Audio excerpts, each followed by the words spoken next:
ఏంటి స్కీములు బాబాయ్? కొత్త స్కీమ్ ఏదో పెట్టావటగా? అవునమ్మా, ఏదైనా సరే 1 రూపాయి ఇచ్చి తీసుకెళ్ళ. ఈ గల పెట్టుకున్నా బలివాడు వేణు అన్ని విచిత్రంగా మాట్లాడతావే. తీసుకెళ్ళడానికి బాక్స్ ఉంది, నీళ్లు తీసుకెళ్ళడానికి బిందు ఉంది, పప్పు గరిట ఉంది, కూరకు తాకుంది, ఏమైనా తీసుకెళ్ళచ్చు. రోజుకు రూపాయి కడితే చాలు. నాకు ఈ బింది కావాలి. నేను అనుకుంటూనే ఉన్నానమ్మా, నీ సెలక్షన్ నాకు తెలుసు కదా. డబ్బిస్తానని బిల్లుకుంటావేంటి? నీకు కావాల్సిన డబ్బేగా, కాసేపు బాబాయ్ ఆ బింది ఇవ్వు. చూడమ్మా, దీని అసలు ధర 75 రూపాయలు. అడ్వాన్స్ గా 10 రూపాయలు కట్టాలి. రోజుకు రూపాయి చొప్పున 80 రోజులు కట్టాలి. కట్టకపోతే ఈ బిందె నీళ్లతో ఉన్నా, పాలతో ఉన్నా, మీ ఇంట్లో ఉన్నా, మీ పక్కింట్లో ఉన్నా బలవంతంగా తీసుకొచ్చారు. సరదాగా నల్లే బాబాయ్, అయినా కట్టకుండా నేనెందుకుంటాను? 1 మినిట్. ఇదిగోండి అడ్వాన్స్ 10 రూపాయలు. మిగిలింది ప్రతిరోజు మా అన్నయ్య కడతాడు. సరేనా?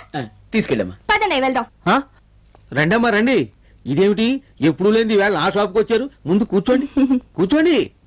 కూర్చో.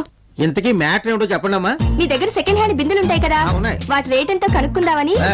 ఇంటికి స్టీల్ రేట్ ఎలా ఉంది? అబ్బో, రోహిణి కార్తెండలా మండిపోతుంది. కాకపోతే మీకోసం తగ్గించి ఇస్తాను. ఏం కావాలో చెప్పండి. ఆ బిందె ఎంత ఉంటుంది?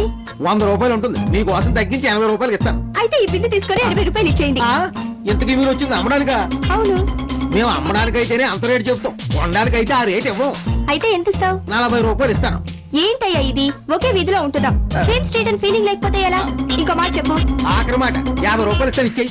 సరే